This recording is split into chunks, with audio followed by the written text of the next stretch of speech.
Just lift your worship right there in this moment. Hey y'all, what's going on? Hello, hello, hello, howdy. I pray everyone is okay, that you're doing these holiday times.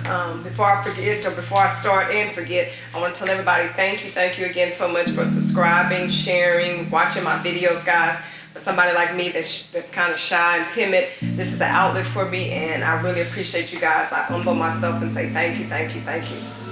Again, it's the holiday time. Make sure you reach out, check on somebody, because those calls make a difference. Okay, cool. Let's get real started, because I know y'all don't have much time.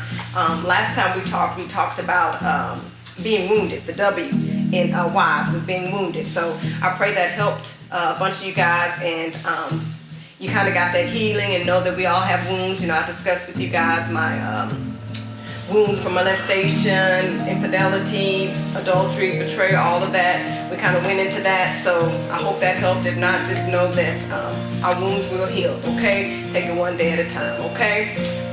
Today, like I always do, I had kind of planned out what I thought I was going to talk about for our next letter, which is the I. I wanted I to be infidelity. Oh, I had it mapped out, y'all. I was going to just talk you guys' ears off about infidelity. So I'm like, okay, cool. I was writing again last night and I had it all mapped out, but you know my sweet Jesus guy, he had other plans. So today's I is going to be about incarceration. And this is a tough one for me, guys, because I kind of got to talking to Jesus and I'm like, I'm embarrassed. I don't want to talk about incarceration, and these people don't know me. They're just getting to meet me, and I just really didn't want folks in my business, you know. But he said, no, you do what I told you to do. And I went back to him again, and then I guess when I didn't hear anything back, when I told him what I said, he said what he said. So I said, you know what, Jesus, incarceration it is. Many of us deal with this on a lot of levels, guys. We got family members, we got friends, we got cousins. I personally have a cousin, I miss you, Jesse, doing 2 life sentences.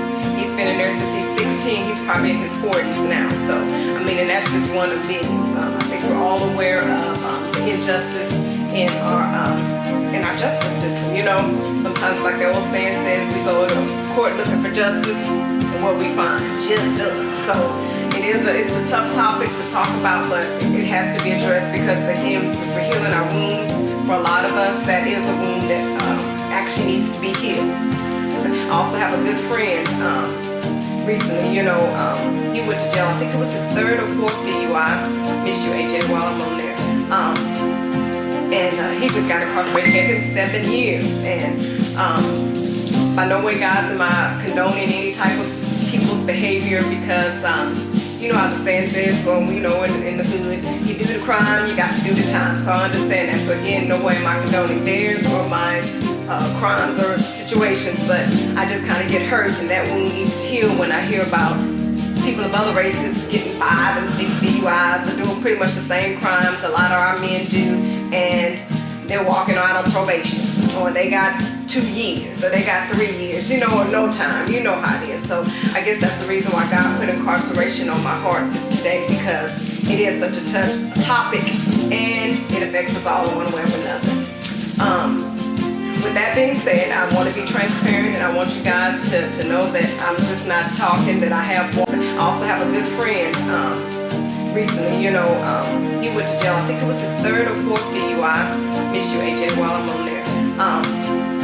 And he just got incarcerated. Gave him 7 years. And by no way, guys, am I condoning any type of people's behavior, because you know how the saying says, well, you know, in the hood, you do the crime, you got to do the time. So I understand that. So again, no way am I condoning theirs or my crimes or situations, but I just kind of get hurt, and that wound needs to heal when I hear about people of other races getting 5 and 6 DUIs or doing pretty much the same crimes a lot of our men do, and they're walking out on probation, or they got 2 years, or they got 3 years, you know, or no time. You know how it is. So I guess that's the reason why God put incarceration on my heart this today, because it is such a touch. It happens to all of us. But again, just knowing that that wound is something we can heal. I brought out Teddy because one of my favorite Bible verses, it always says, call those things that be not as though they were. Everybody's like, what? So for the longest, before we got in the house that we're in, our children were a lot younger then, they're grown now. We would ride around the neighborhood. I knew where I wanted to move. I knew where I wanted to be, and just everything. So we pull up in my driveway every day, and I say, Lord, you said in your word, call those things that be not as though they were. And I'll tell my kids, that's gonna be our driveway, that's gonna be our house. And they're like, oh, mama, that's so big. Or no, mama, that's not it. And I said, we're gonna keep claiming it. We're gonna keep claiming it. And so, similar to kind of how I do with Teddy here, guys. It might help you, might not. You might think I'm crazy, but I say, Lord, you said in your word, call those things that be not as though they were. So Teddy kind of sleeps in the bed with me. He's kind of way on his side. He sleeps with me. He don't snore like my husband used to snore, but I'll walk in the room and I say, you know what, Lord, you're bringing them home. One day at a time, they're all coming home. And the good part about it, I think I don't wish incarceration on anybody, guys, but sometimes it come out a little bit better than they went in. And that's my prayer for my husband and my prayer for myself, that I'm a better wife for him. We've been together so long and so young, we kind of have to grow up. So I'm hoping that kind of helps us both. But just remember, just call those things that be not as though they were. And I talk to him and I got stuff on my mind as I talk to Jesus. It's just keeping him there, keeping his spirit there. And I'm coming for that Porsche Cayenne while I'm thinking about it. I'm claiming that Porsche Cayenne. I'm going to be driving, vroom, vroom, vroom. Okay, back to what I was talking about. I think that's just about it with incarceration. Like I said, it's a touchy situation for me. I do get very emotional, but it's for anybody when you kind of have a loved one that's in that situation. And if you do, guys, also remember to vote while I'm on the subject. Voting helps. Mass incarceration has been going on for so long, so let's just try to get out the vote and help make a change, because our voice is our victory, and we kind of have to use that voice for an outlet. I can't think of anything else I want to say about incarceration, but again, I know it hurts. Just keep staying positive and writing and doing what you guys can do, and like I said, they'll be home before we know it. We're claiming it. We're going to stand on his word with that. Keep you and Teddy there just to keep that present and that spirit there when you guys need it, and everything's going to work out. That wound would be healed as well. Okay, guys? And just in closing, remember, like I always say, it's not impossible, guys. I'm possible. And that last little thing, we got to keep saying it over and over and over, because we all got some wives in it. It's the wives for me.